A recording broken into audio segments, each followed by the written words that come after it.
Me and my homeboy, Matt Walsh, tag team the shit out of these Democrats concerning their campaign of terrorism. Imagine, if you can, that Kamala Harris had won the last election. In other words, imagine that the same Democrats who ran the Biden administration, the operatives who hunted down the January 6th defendants, who wrote Biden's speeches declaring that MAGA Republicans are the greatest terror threat in the entire country, who launched criminal prosecutions of Donald Trump and his senior advisors, are all still in power. And now imagine that a right-wing radical shoots and kills one of the most influential liberals in the country on camera. What the fuck, dude? He's like shit. And imagine that tens of thousands of other conservatives, just normal people, airline pilots, teachers, politicians, everybody, shamelessly celebrate the assassination and openly call for more of them. Hey MAGA, how bad does it hurt? The Jimmy Kimmel's back, but you guys can't get your person back.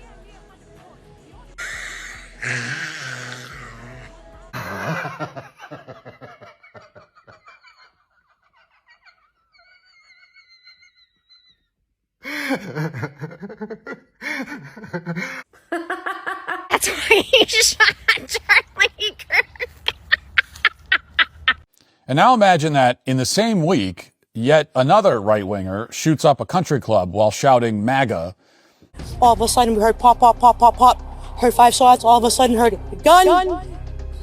Chaos, screaming, and then running. I was talking with a gentleman in there who took a chair, hit him over the head. He dropped the gun. The man fled. He went through the reception area into the kitchen. He had blood on him. Yeah, he said the children are safe and free Palestine. And another right-winger shoots up a news station and leaves behind a manifesto complaining about liberal bias in the media. Prosecutors are now saying that Jimmy Kimmel's suspension may have motivated the suspected gunman who opened fire on a local ABC station in California. Investigators say the suspect drove up, fired through the windows into the front lobby of the ABC affiliate there in Sacramento on Friday afternoon. Then when they also went to search his car, they found a note. And that note said this: for hiding Epstein and ignoring red flags, do not support Patel, Bongino, and AG Pam Bondi. And they're next. Then it said CK from above. They believe that CK stands for Charlie Kirk. So all of this, especially the note pointing to this being politically motivated, according to federal authorities. And then imagine that a Trump supporter plants a bomb underneath one of MSNBC's broadcast vans. They say they found a lit explosive device underneath a local news station vehicle. Authorities say the bomb squad responded to the scene in Salt Lake City Friday and that the device was real, but it failed to detonate. Police say the vehicle was parked next to a building with people inside. The news vehicle belonged to Salt Lake City Fox station KSTU. And ABC News' Trevor Ault has been following this story for us from Los Angeles. Trevor, we know neighbors even had to be evacuated, right, as authorities went and arrested the suspects. Adib Nasir, 58, and Adil Justice Akmi Nasir, 31. At their home. What more are we hearing from authorities? Yeah, Kana, and that played out the following morning. So they originally found that explosive device, they say, on Friday underneath that news van. Were able to thankfully clear that scene, but they do say it was lit and it simply failed to detonate. They say the next day they found these two suspects. Adib Nasir, 58, and Adil Justice Akmi Nasir, 31. At their home, arrived there, and then inside, along with arresting those two suspects. Adib Nasir and Adil Justice Akmi. They say they found a pair of devices that appeared to be explosives as well, and they say the suspect Adib Nasir and Adil Justice Akmi Nasir told them those were real bombs that could detonate. So they cleared out the entire neighborhood, swept through that scene. It turned out, they say, these were hoax devices. So it was all a false alarm that was that happened because of the suspects, they say. But they also said that they did find other explosives and firearms and illegal narcotics inside the home of these two suspects. Now, it's still not clear what the motive necessarily was. It's not even clear if the news media or these local journalists were specific targets here. But we do know that those two suspects are now facing terrorism charges and also possession of weapons of mass destruction, Kana. And now imagine that a week after all of those attacks, a conservative sniper perched on a rooftop fires into a Planned Parenthood clinic, killing or injuring multiple people. One person is dead and 2 others hurt after police say a gunman opened fire at the Dallas Ice Field office today. Police say the gunman died from a self-inflicted gunshot wound. This is being investigated as a targeted attack. ABC's Rena Roy has the details tonight. Investigators seen searching the roof of a building in Dallas, Texas, where they believe a shooter was perched this morning, opening fire on an Immigration and Customs Enforcement field office. The FBI releasing new images showing an unspent shell casing engraved with the phrase anti-ICE. Authorities say a gunman opened fire just before 7 a.m. local time, shooting 3 detainees, one of them dead, the other 2 in critical condition. The Department of Homeland Security saying the shooter fired indiscriminately, including at a van where the victims were shot. And then imagine that this Planned Parenthood attack was just the latest in a string of them, stretching back several months. Tonight, attacks against Border Patrol agents and ICE officers are skyrocketing, the violence playing out across the country. The growing list of attacks, both shocking and part of a widening trend of agents tasked with enforcing immigration law targeted, up nearly 700% from this time last year, according to the Department of Homeland Security. We certainly call on Democrats to tone down their rhetoric against ICE and Border Patrol agents who, again, are everyday men and women. Now, in this scenario, is there any doubt how Democrats would respond? Is there any doubt at all that they would wage a full-scale war on conservatives? Have people like me frog marched in front of cameras and handcuffs and leg irons? Is there any doubt that they would declare martial law and label all right-wing expression incitement? Is there any doubt that they would be rounding up conservatives as we speak by the busload and shipping us to Gitmo?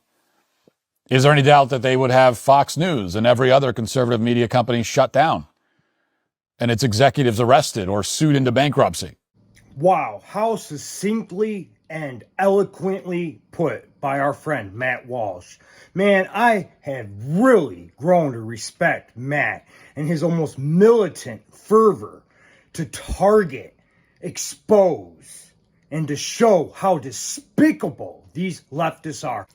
Matt does not pull any punches. We know how they would have reacted. They would have methodically persecuted every single conservative in the media sphere. Look how they reacted to January 6th. A little bit of a riot that they started, that they instigated, that they set up.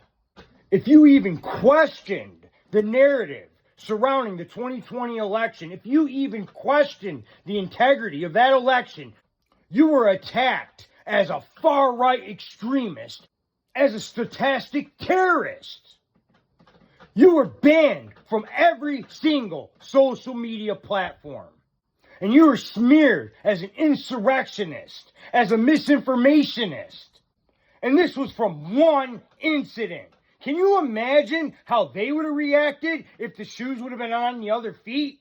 But as the saying goes, if they didn't have their double standards, they wouldn't have any standards at all. And this goes beyond just a campaign of terrorism. They've declared open war on us.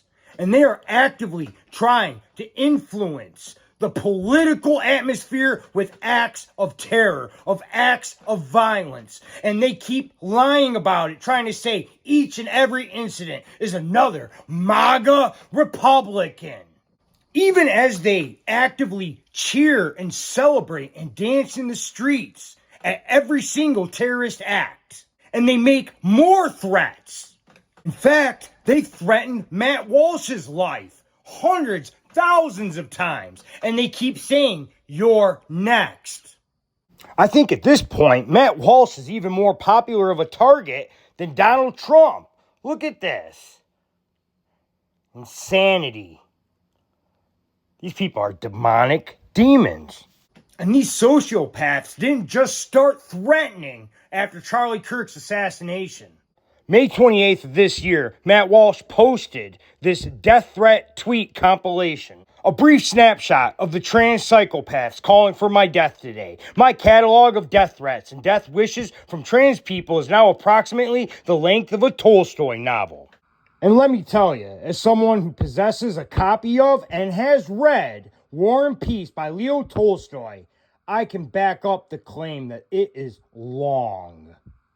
That's a lot of death threats. I hope he gets shot in the street. We actually need to get Matt Walsh. Some of these people really just have to die at some point for this country to get better. Like there is no redeeming anybody who excused this. Matt Walsh needs to die. And as I previously mentioned, I've been a victim of many death threats.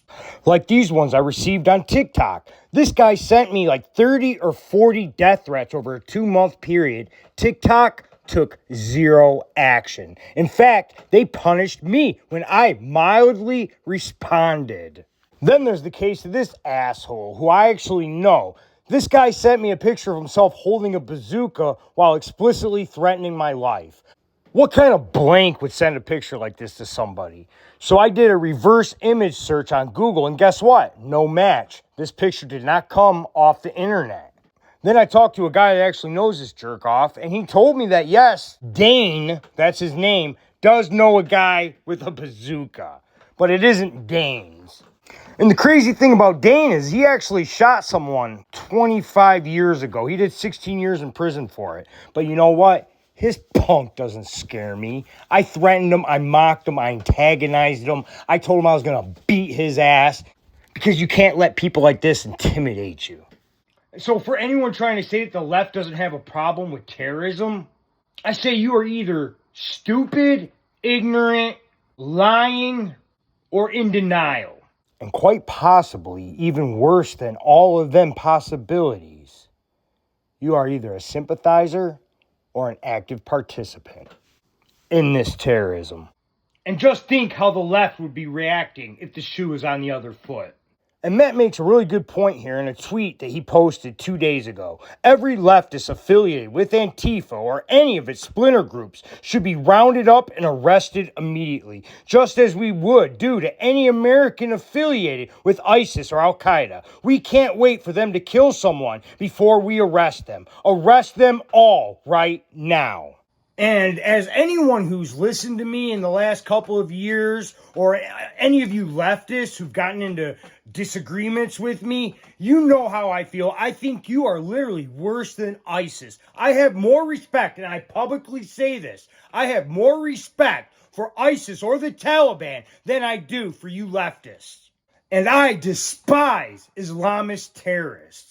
And just like Matt says, we need to treat these people like terrorists, like ISIS. It's only what they would do to us.